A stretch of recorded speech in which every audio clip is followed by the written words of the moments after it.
அன்பிற்கும் மரியாதைக்குரிய MH international வழங்கும் முதல் மனிதன்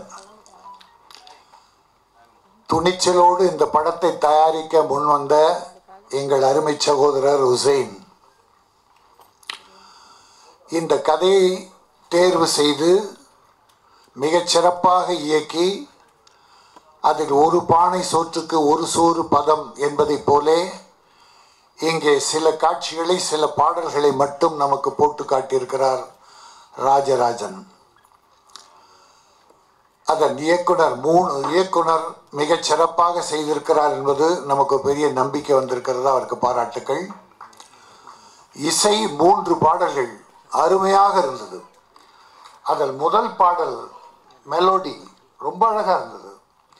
அப்புறம் 2மே தத்துவ பாடல்கள். ஒன்று காவல்துறையை புகழ்ந்து அவன் செய்கிற தவறுகளை எடுத்து சொல்லி நல்லதை பாராட்டணும், தவறுகளை சுட்டி காட்டணும். அவன் தான் மனுஷன், ஆளுமை மிக்க மனுஷன். நான் ஒருத்தரை ஆண்மை இருக்கணும்ன்ட்டேன். அப்படின்னா என்னென்னா 3 குழந்தை எனக்கு எங்கள் ஆண்மை இல்லைன்றான். ஆண்மை என்பது அதல்ல. அண்ணன் பாருங்கள் கரெக்டாக சொல்கிறாரு. பேராண்மை, இறையாண்மை, அதெல்லாம் என்ன எங்கள் கான்ஸ்டன்ட்டுக்கு தெரியும். அதெல்லாம் மிகச்சிறந்த அறிஞர். அதனால் ஆண்மை என்பது இல்லைன்னா அது எங்கள் ப்ரொடியூசர் கவுன்சில் அடிக்கடி கோச்சிக்குவோம். நான் அடிக்கடி சொல்லுவோம் அதை. இந்த படத்தை பொறுத்தவரை மியூசிக் எனக்கு ரொம்ப பிடிச்சது. 3 பாட்டும் டேக்கிங்ஸ் நல்லா இருந்தது. கேமராமேன் அழகாக பண்ணியிருந்தார். அதில் நடித்தவர்களும் எங்களுடைய போண்டா மணி ஒரு பாட்டு யாருமே கொடுக்க மாட்டாங்க தனியாக ஒரு காமெடியனுக்கு ஒரு பாட்டை ராஜராஜன் போல்டாக தம்பிக்கு கொடுத்துருக்காரு. ஆக ஒரு நல்ல படம் என்று நான் சொல்ல மாட்டேன்.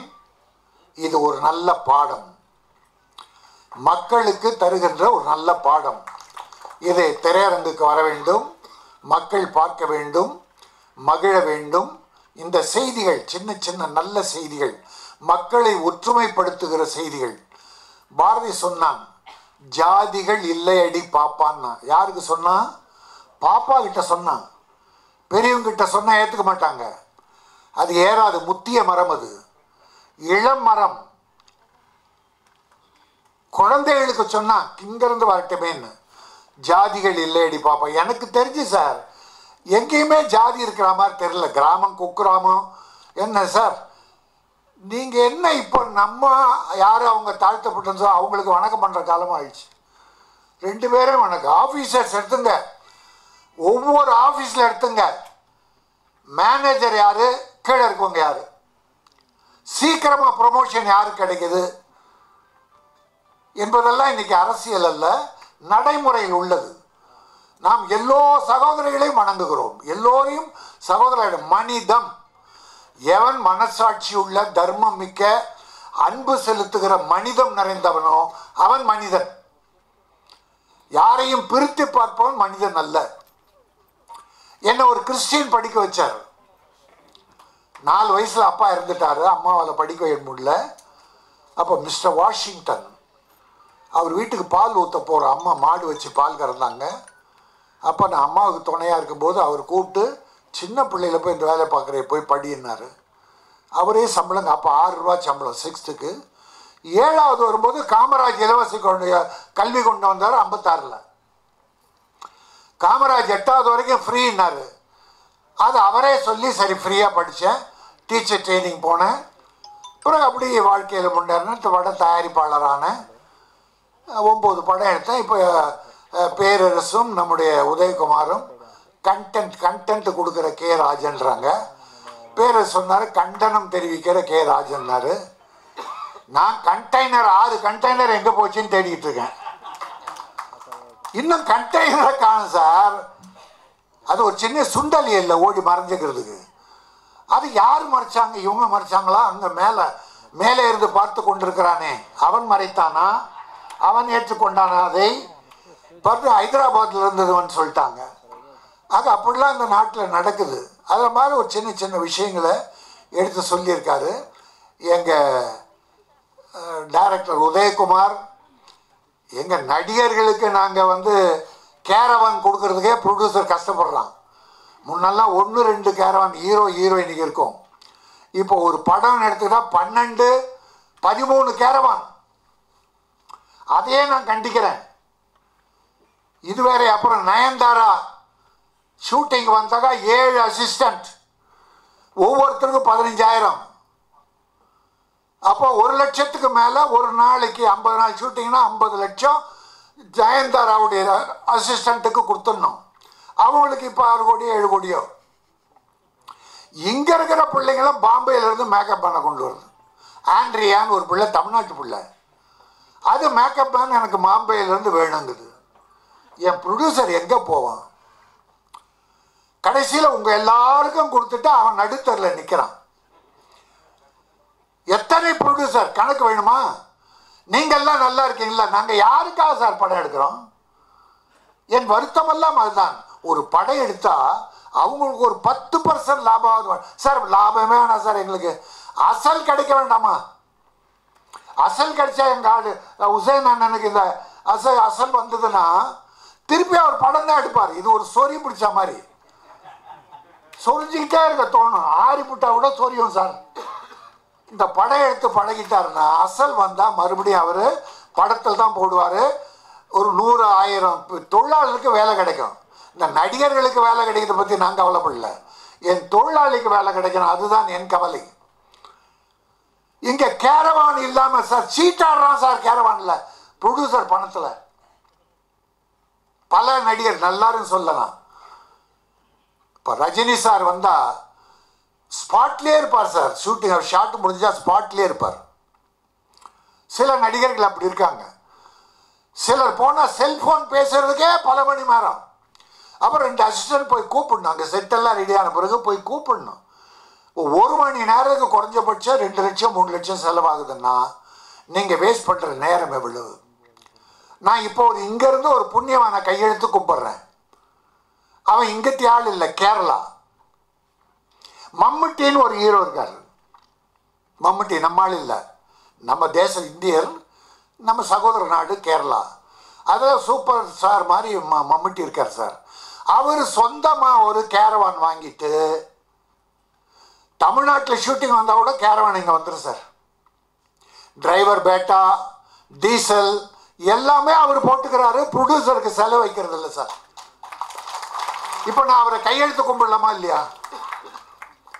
அப்போ உங்களை ஏன் கும்பிட மாட்டேன்றேன்? நீ கார் வச்சிருக்க டிரைவருக்கு பேட்டா ப்ரொடியூசர் கிட்ட இருந்து வாங்குறிய. அப்போ நீ வாங்குற அந்த 50 கோடி 100 கோடி 10 கோடியில் டீசல் போட மாட்டாங்களா? ப்ரொடியூசர் தான் போடணுமா? அதை இப்படி அக்கிரமம் நடக்குதுன்னு அதுக்கு தான் நான் அதை நினைவுபடுத்தி ப்ரொடியூசரை காப்பாற்றுங்கள்.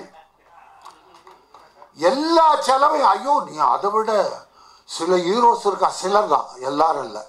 சிலர்லாம் வீட்டில் இருந்து சாப்பாடு சார். எம்ஜிஆருக்கு சாப்பாடு வந்தால் 15 பேர் சாப்பிடுவாங்க சார். அதில் ஒரு ஆளுக்கு வராது சார் எம்ஜிஆர் வீட்டில் இருந்து. அவர் சுற்றி சாப்பிடணும் சார். இப்போல்லாம் வீட்டில் இருந்து சாப்பாடு கொண்டு வர ஹீரோஸ் ரொம்ப கம்மி. ஒரு 2-3 ஹீரோ இருக்காங்க. அந்த ஹோட்டலில் மீன் வாங்கு, அந்த ஹோட்டலில் வறுவல் வாங்கு. ஏன்னா டேய் வயிறு கட்டு போகாது உனக்கு. யார் வீட்டு காசில் என்ன செலக்ட் பண்ணி தாஜ் ஹோட்டலில் வாங்கு, சோலா ஹோட்டலில் வாங்குனா என்ன வழக்கம்? அது வாங்கிறது கோடிக்கு சம்பளம். இப்படியெல்லாம் இங்கே சிலர் அக்கிரமம் செய்வதாலே தான் நான் அதை எடுத்து சொல்லுகிறேன். அவங்க கண்டனம் தெரிவித்தா எனக்கு என்ன வந்தது? I don't care. நான் யாருடைய தயவில் இல்லை. என் பணம் தான் இந்த இண்டஸ்ட்ரிக்கு செலவு பண்ணிகிட்ருக்கேன். என் பணத்தை தான் மற்றவனுக்கு கொடுத்துருக்கேன். எவன் பணமும் என்கிட்ட இல்லை. என் பணம் 9 கோடி இருக்குது இன்றைக்கி சினிமாவில். அதனால் சினிமா நல்லா இருக்கணும்னா இந்த படம் தயாரித்த துணிச்சலோடு தயாரித்த, அதுவும் எந்த பீரியடில் தயாரிச்சிருக்காரு பாருங்கள். அண்ணன் உசைன் அவர்கள் இந்த படம் வெற்றிகரமாக ஓடி அதன் மூலம் வருவாய் பெற்று மறுபடியும் படம் பார்க்க வேண்டும். என் தொழிலாளர்கள் வேலை வாய்ப்பை பெற வேண்டும். இன்னைக்கு முதல் மனிதன் சொன்னாங்க. யாரெல்லாம் கொடுக்கிறார்களோ, பிறர் வறுமையை கண்டு வாடுகிறார்களோ, வள்ளலார் சொன்னார், வாடிய பயிரை கண்டு வாடினேன்னார். சார் மதம் அவங்கவுங்க வீட்டில் இருக்கலாம் சார், வெளியே வந்தால் நாமெல்லாம் மனிதர்கள். என்னுடைய ஆருயிர் சகோதரர் காங்கிரஸில் நாங்கள் 40 வருஷமாக இருந்த JM ஆரூன் எம்பியாக இருந்தார். அவரை யாருமே ஒரு மதமாக பார்க்கல சார். எல்லா சகோதரர்களும் அவங்க வீட்டில் இருப்பாங்க சார். தாழ்த்தப்பட்டவன் பிற்படுத்தப்பட்டவன் இந்த ஜாதி அந்த கிடையாது சார். அவர்கிட்ட எல்லாரும் ஒன்றா உட்காந்து சாப்பிடுவோம். அப்படி எத்தனையோ முஸ்லீம் சார், முஸ்லீம் நம்ம பண்டிகை ரம்ஜான் பண்டிகை வந்தால் எத்தனை முஸ்லீம் சகோதரர்கிட்ட இருந்து நம்ம வீட்டுக்கு பிரியாணி வருது. கிறிஸ்மஸ் அன்னைக்கு எத்தனை கிறிஸ்டியன் வீட்டிலேருந்து நம்ம வீட்டுக்கு போயிருக்கு. நம்ம சகோதரர் நடக்கணும், சகோதரர் இருந்து பழகணும். நாம் எல்லாம் மனிதர்கள், நாம் எல்லோரும் இந்தியர்கள், நாம் எல்லோரும் உலக மக்கள். ஆகவே என் அருமை சகோதரர்களே, இந்த சினிமா நல்லா இருந்தால் மக்கள் மகிழ்ச்சியை பாருங்கள். இந்த கொரோனா காலத்தில் வீட்டுக்குள்ளே உட்கார்ந்து லாக்டவுனில் புழுங்கி விட்டார்கள் மனிதர்கள். யாரும் மன நிம்மதியாக இல்லை. பயம் பயம் பயம். இன்னைக்கு நான் ஒன்றை சொல்லி முடிக்கிறேன்.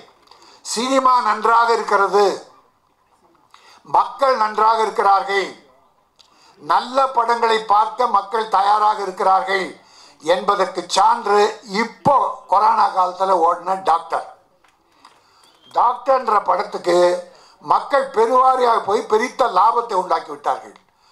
ஆனால் அது 40 கோடியில் எடுக்கப்பட்ட படம் 67 கோடி ஆயிடுச்சுன்னு அந்த ஹீரோ நல்ல தம்பி சிவகார்த்திகேயன் அவர் பொறுப்படுத்தி 27 கோடிக்கு ரிலீஸ்க்கு முன்னால் கையெழுத்து போட்டு கொடுத்துறாரு, நான் பொறுப்புன்னு சொல்லி.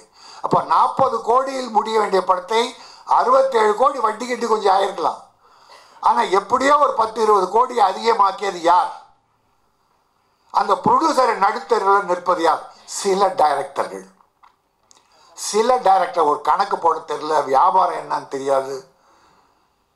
அதனால இயக்குனர்கள் ஒரு பட்ஜெட் போட்டு ப்ரொடியூசரை காப்பாற்றணும் என்ற வேண்டுகோளை வைத்து இந்த முதல் மனிதன் நல்ல படமாக மக்களின் வரவேற்பை பெறும். நல்ல விஷயங்கள் இருக்கிறது.